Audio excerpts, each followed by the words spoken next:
बात करने वाले आज केमिस्ट्री या कह सकते हैं साइंस। आज हम लोग केमिस्ट्री के बारे में बात करने वाले हैं, जो कि हमने पढ़ चुका था, रसायन अभिक्रिया पढ़ चुका था और नाभिकीय अभिक्रिया पढ़ चुका था। और क्लास 10 के लिए जो कि न्यू सिलेबस स्टार्ट हो चुका है 1 मार्च से ही। और यहाँ पर अगर जो नहीं देखे होंगे जाकर वहाँ पर देख लीजिए, और इसमें नोट्स भी आपके साथ साथ प्रोवाइड किया जा रहा है। चलिए आगे बढ़ते हैं। क्या आता है? अब आता है नाभिकीय अभिक्रिया।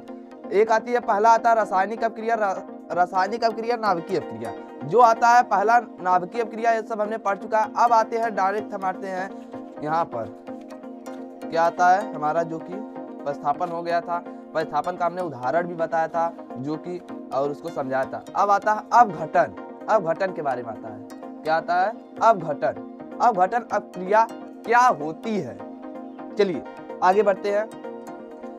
वह उत्क्रमणी जिनमें किसी पदार्थ के अणु 2 या 2 से अधिक सरल अणुओं में विभाजित, मतलब सरल अणुओं में जो टूट जाते हैं तो उन्हें क्या कहते हैं? उन्हें अपघटन अभिक्रिया कहते हैं। और चलिए इसको मेरी और समझा देते हैं।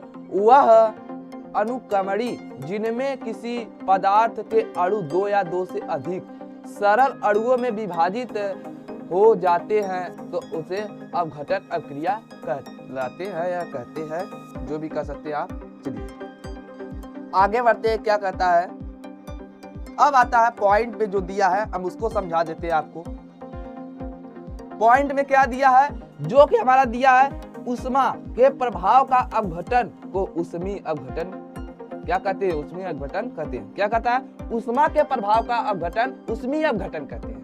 चलिए एक पॉइंट से ये सिद्ध होता है, ऊष्मा का प्रभाव जो होता है अपघटन को, उसे क्या कहते हैं? ऊष्मीय अपघटन कहते हैं। और एक पॉइंट आता है जो कि हमने 3 पॉइंट बताने जा रहा हूँ, यहाँ पर देखते रहिए। पॉइंट में क्या आता है वो देखिए।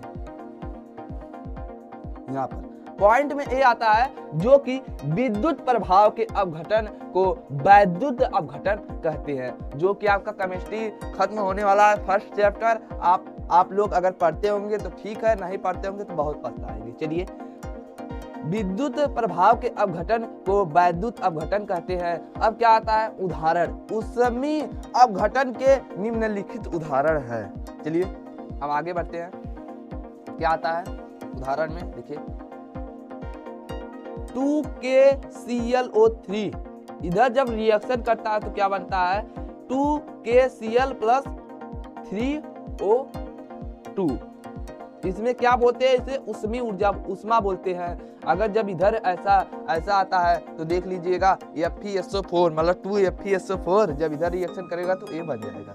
अब आता है आपका वियोजन। क्या था? वियोजन अभिक्रिया क्या होती है? चलिए हम इसके बारे में देखते हैं और समझते हैं। वह उत्क्रमणी, वह अनुक्रमणी था, यह उत्क्रमणी है। देखिए ये अनुक्रमणी था, यह उत्क्रमणी है। उत्क्रमणी अभिक्रिया जिनमें किसी पदार्थ के अणुओं 2 या 2 से अधिक सरल अणुओं में विभाजित हो जाती है या हो जाता है तो उसे वियोजन अभिक्रिया कहलाती है। चलिए आगे बढ़ते हैं। क्या होता है? वियोजन अभिक्रिया जो होती है वो सरल अणुओं में टूट जाती है। चलिए आगे बढ़ते हैं। पॉइंट में देखते हैं क्या कह रहा है। यदि वियोजन अभिक्रिया ऊष्मा के प्रभाव के संपन्न होती है, वो वियोजन ऊष्मीय वियोजन अभिक्रिया कहलाती है। चलिए कहलाती है या कहते हैं। चलिए ऐसे आपका हो जाएगा PlC5। जब इधर रिएक्शन करेगा तो ये बन जाएगा आपका PlCl2। जब इधर क्लोरीन क्या हो जाएगा? क्लोरीन Cl2 जब इधर आएगा तो Cl2 बन जाएगा। इधर देखिए इसमें P एक बेरी है, जब इधर रिएक्शन करा तो P एक बेरी आ गया। जब इधर देखिए Cl कितनी बेरी है? 5 बेरी है, मतलब Cl 5 बेरी है। इधर Cl 3 बेरी आ गया, इधर क्या हो गया? 2 बेरी आ गया। 3 2 5 हो गया, जो कि आप समझ सकते हैं। चलिए ऐसे आपका उदाहरण है जो कि, चलिए अब आता है जो कि उदाहरण देख लीजिएगा आप लोग। चलिए आगे बढ़ते हैं। उभय अपघटन अभिक्रिया किन्हें कहते हैं और क्या होता है? चलिए इसको देखते रहिए।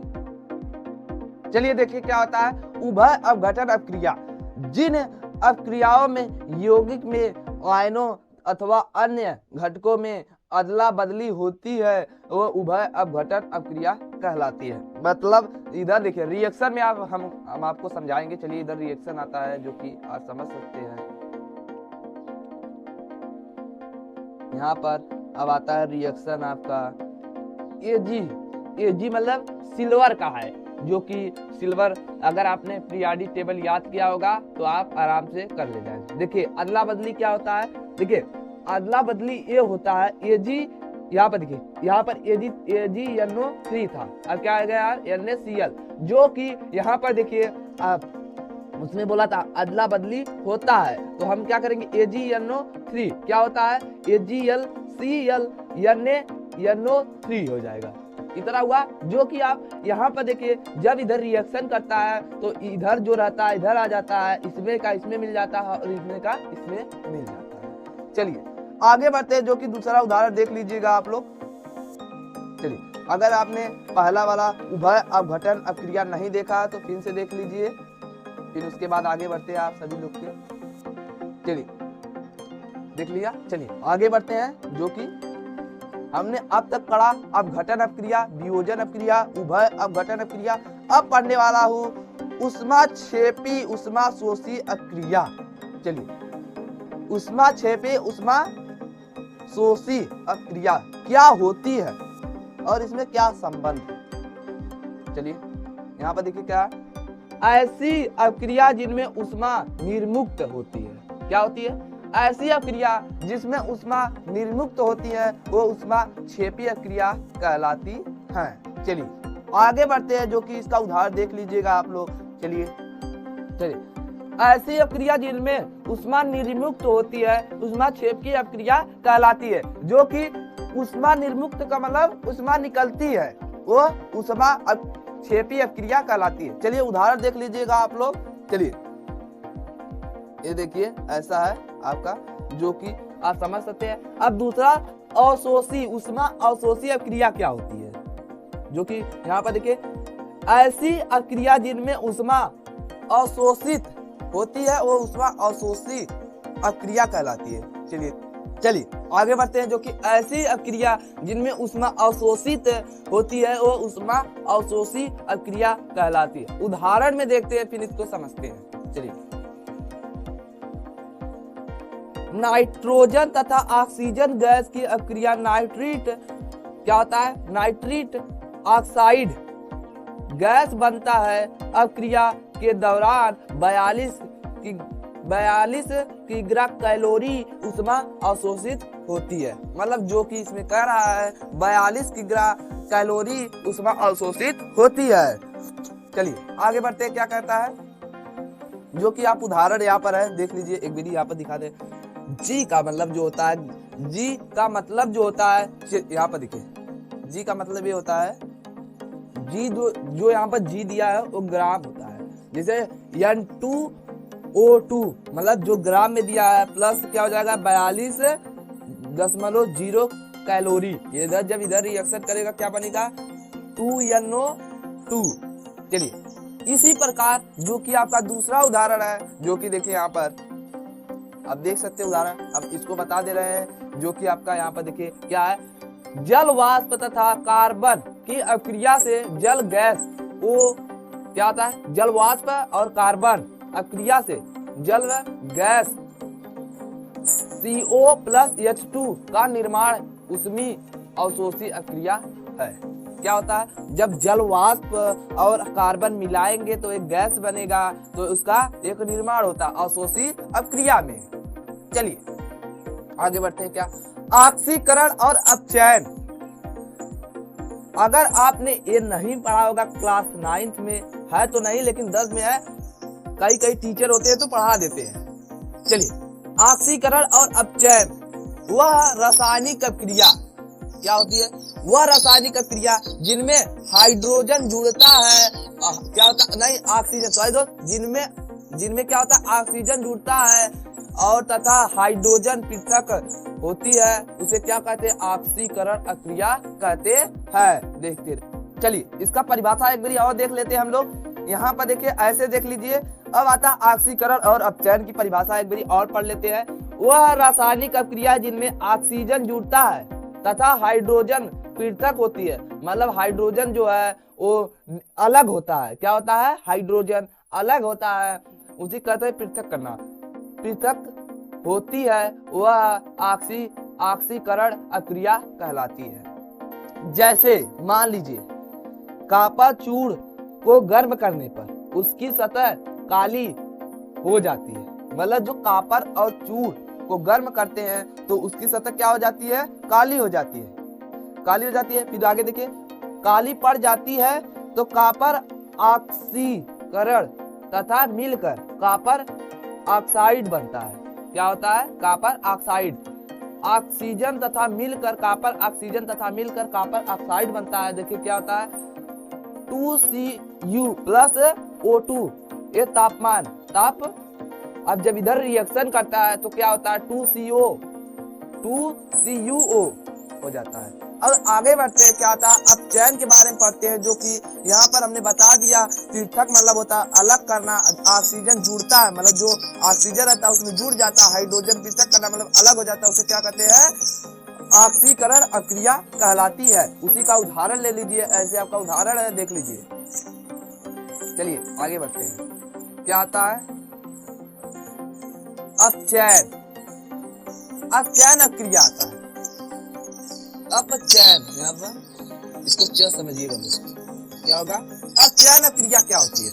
वह रासायनिक अभिक्रिया जिनमें हाइड्रोजन जुड़ता है, ऑक्सीजन युक्त होता है, वो क्या होता है? अपचयन अभिक्रिया कहलाती है। चलिए देखते रहिए, इसकी परिभाषा एक बार और देख लेते हैं। अपचयन अभिक्रिया वह रासायनिक अभिक्रिया जिनमें हाइड्रोजन जुड़ता है तथा ऑक्सीजन युक्त होता है, मतलब अलग होता है, वो होता है, उसे अपचयन अभिक्रिया कहलाती है। मतलब हाइड्रोजन जो है जुड़ जाता है, ऑक्सीजन निर्मुक्त मतलब अलग हो जाता है, और उसे रासायनिक अभिक्रिया कहलाती है। अब इसका जो है कि उदाहरण देख लीजिए। जैसे में जिंक ऑक्साइड कॉपर के साथ क्रिया करके जिंक धातु मुक्त करता है। देखिए ZnO प्लस C जब इधर रिएक्शन करेगा तो क्या बनेगा? देखिए क्या होता है? जिंक ऑक्साइड, ये पूरे को लेंगे पढ़ेंगे तो जिंक ऑक्साइड, अगर इस C को पढ़ेंगे तो खाली कार्बन पढ़ेंगे।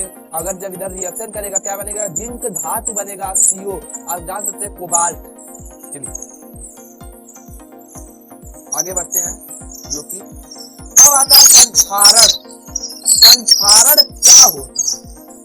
संक्षारण आपके 10 के सिलेबस में स्टार्ट है, जो कि संक्षारण और क्या है? अम्ल क्षार एवं लवण और अम्लों के सामान्य गुण, जो कि आपको अभी ये सब पढ़ने हैं। चलिए आगे बढ़ते हैं, क्या कहता है सब देखते रहिए।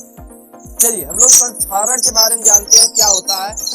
वायु और जल की उपस्थिति में अधातु के धीरे धीरे क्षय होना संक्षारण कहलाता है। जैसे देखिए वायु और जल की उपस्थिति में, मतलब वायु और जल जब जुड़ते हैं तो अधातु के धीरे धीरे क्षय होना और संक्षारण कहलाता है। जैसे आप उदाहरण लेंगे तो जैसे मान लीजिए लोहे में जंग लगना। चलिए उदाहरण इसका निम्नलिखित है, अभी तक हमने पढ़ा होगा। चलिए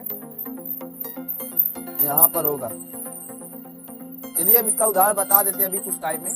चलिए यहाँ पर देखिए संक्षारण आपका खत्म हो गया, जो कि अब आता है अम्ल। क्या आता है? अम्ल क्षार एवं लवण। लवण होता है, इसका नाम से निष्कासित होता है।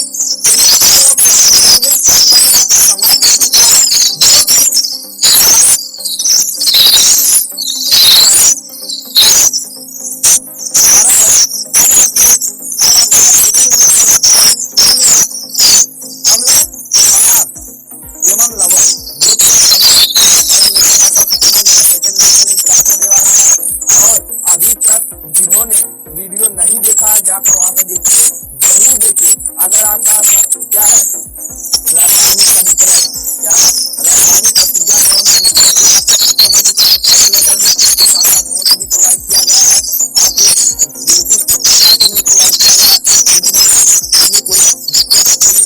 समझ में भी नहीं आता तो भी बताइए, कमेंट करिए। अगर वीडियो नहीं अच्छी लगती तो नहीं अच्छी लगती जाकर वीडियो में डिसलाइक मार दीजिए, कोई दिक्कत नहीं। अगर यहाँ पर देखिए आपका 10 का पेपर आ गया, हमने जो कि फिजिक्स का क्वेश्चन हमने चढ़ा दिया है, छोटा छोटा ऑब्जेक्टिव क्वेश्चन जो कि अति लंबी अभी तक बना कर भी रखा हो, दिखा दो क्योंकि 2 मिनट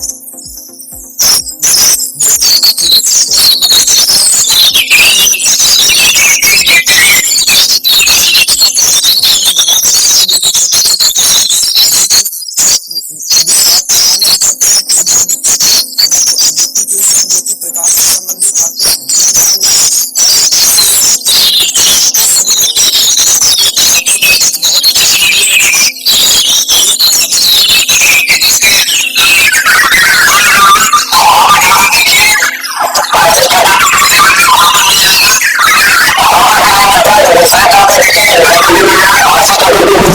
बना चुका है, जो कि अभी तक डाला गया है वीडियो, जो कि समझ सकते हैं। चलिए आगे बढ़ते हैं, जो कि आपका 24 मार्च से पेपर है, 24 मार्च से पेपर है और इस समय 9 में है, तो जो है अभी तक जो इस समय 9 में है उनका 15 मार्च से शुरू हुआ है, जो कि अब शुरू हुआ है, आप समझ सकते हैं। और उसके साथ साथ अभी तैयारी कीजिएगा, वेबिनार है और 10 का कोचिंग छोड़ दी है, कोचिंग छोड़ी हुई 10 फरवरी को हो गया है। इसमें क्या होगा, आज जो हो गई तारीख 12 तारीख को क्या आज 12 मार्च हो चुका, आपकी तारीख बहुत कम बची हुई, आप तैयारी में लगे हुए हैं। जो यहाँ पे देखिए बहुत ज्यादा लगातार आता हुआ है, फेवरेट में यहाँ पे तरक्की क्वेश्चन आप देखिए क्वेश्चन लगा हुआ है, खत्म हो चुका है, जो कि अध्यक्ष है फिजिक्स स्टार्ट हो जाएगा, फिर उसके बाद जो है बायो थोड़ा न्यूज स्टार्ट होगा,